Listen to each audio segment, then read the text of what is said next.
time they saw me, yay, he grabbed his child to the far corner of the lift. Hi, Dumelang. Guys, welcome back to my channel. If you are a returning subscriber, appreciate you so much. And if you are new here, this is the first time you see my face, hi, hello, my name is Anna, and I really hope that you check out the other videos on the channel, because I do upload some video that is extremely helpful to you guys that are wanting to teach abroad, move abroad, that are interested in that, or know of people that are wanting to do that, and you're wanting to just get informed on everything, on the process, or you're just interested in seeing what I get up to abroad. Then this channel is for you, and do subscribe. So guys, this video is literally part 2 to the last video. So in the last video, I had told you guys that I have changed my plans. Instead of moving to South Korea, I've decided to go with an offer to move back to China. Now, some of you might be wondering, why China over South Korea? And I know you were really happy in South Korea. Why? So that's what this video is. So I'm going to explain to you guys my top 5 reasons for choosing to go back to China instead of returning to South Korea. So my first reason is, when I was looking at the two, I'm like, the cost of living in South Korea is a lot more expensive compared to the cost of living in China. So cost of living in China, reason number 1. Next, I was looking at the salary packages. So I was looking at the Epic packages, as well as if I was to go with a Hagwon in South Korea, and looking at the offers that I was getting in China, even those low offers I was talking about.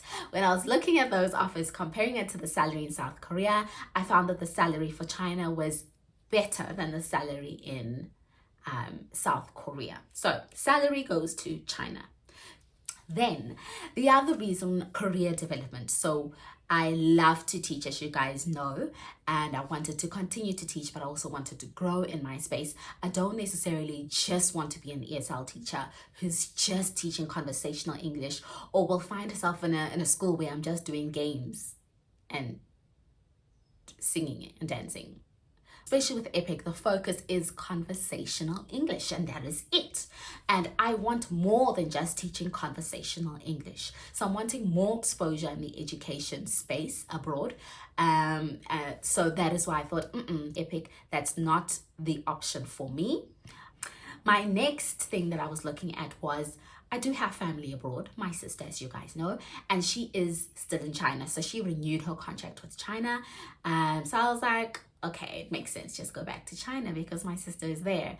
But it wasn't a big deciding factor, because even though we are in China, we didn't see each other that often because we were so far apart. My sister prefers your tier 1 cities. I do not. So for that reason, we're always going to be far apart, because even this time around with my new contract, I'm still, further away from her because I choose not to be in a tier 1 city.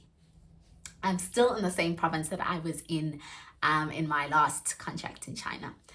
Then onto my 5th reason as to why I decided to return to China. That is because I left my belongings. So what I didn't tell you guys is, when I moved back to South Africa, I actually left all of my belongings. I just packed the things that I needed in my bags, and then everything else I shipped to my sister in Beijing. So we had the conversation. I was like, if I return to China, please send me my belongings, because I knew I wouldn't be teaching in Beijing. And then I said, if I don't return, you can take what you want and get rid of the rest. So that was our conversation. So those are my top 5 reasons for returning to China. Now, if I look at South Korea, yes, I loved being in South Korea.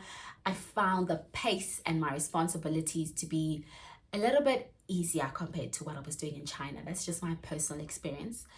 With Epic, you've got the textbook, you're just teaching conversational English. And then you get some code teachers who just want you to be pronouncing words, or just want you to be doing games and not much of proper teaching. Things are a little bit more chilled in that sense. And you're not teaching grammar, punctuation, and all of those other things in the English subject. You're just doing conversational English. You're mainly focusing on speaking. So it was more relaxed in that sense. So that was a pro for South Korea. Another pro was that settling in as a foreigner and adapting to life in South Korea is much easier in South Korea compared to China. In China, there's so many things to think about, so many hoops. There's the VPN. You have to make sure you've got VPN so you can access and speak to the world outside of China.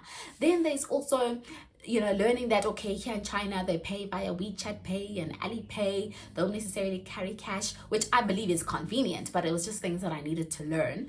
Then China, when you're trying to send money home, if you haven't set up the remittance apps and things like that, which you have to go to the tax office, and there's documents that you need to get in place to set that up in China, whereas in South Korea you don't need to go through all of those hoops to set up your remittance apps so you can send money home.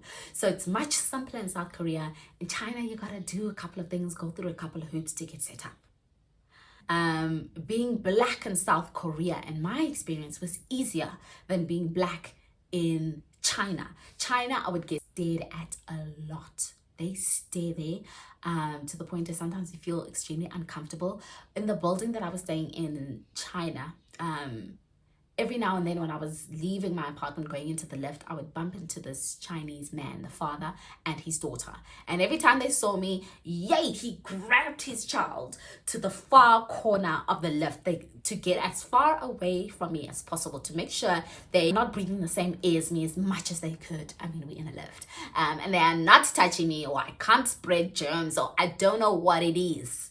But that was my experience in China. So it is not easy being black in China. I'm not saying it's easy in South Korea, and South Korea is not easy too. And I'm not saying this is everybody in China, this is everybody in South Korea. You have people that are open to foreigners and black foreigners, and you have ones that are not. And we all have our own experiences and our own stories to share. But yeah, I found that South Korea was easy to adapt to. Then also initially getting to China, if you don't have a SIM card, which the first time around, I landed in China so late that all the stores in the airport were closed, so I could not get a SIM card. So I struggled to communicate with my school. I feel like that's the time that I was most panicked about trying to navigate through an airport and trying to navigate through being in a different country, in a new city, trying to figure out where do I get on a bus, a taxi, this, that. It was difficult because now they have their internet blocks. I should have put international roaming. I guess I could have done that to make the process easier for myself. But South Korea didn't have the internet blocks. You just connect to the internet wherever you are on the street. It was just easier to get myself acclimated in life in South Korea. So those are some of the pros of actually choosing to go back to South Korea. And then obviously, because I've been in that country before, I know how things work and what to expect. But I still decided to choose China for those 5 reasons that I shared with you guys. So yeah, guys, I will be going back to China. So you guys will be seeing content around being in China and just setting up my life in China. Unfortunately, I can't go apartment hunting with you guys because this time around it was done online, digitally. I was just looking at videos and pictures my employers sent me. So I don't know how I'm going to show you guys the different places I got to look at. Maybe I'll just show you guys those snippet, the videos. I don't know, we'll see. But yeah, thank you guys for watching. If you got to this part of the video, I really do appreciate you guys. If there's any questions that you guys have, please do note it down below. I would be happy to get to it. I'll see you guys in the next video. Bye.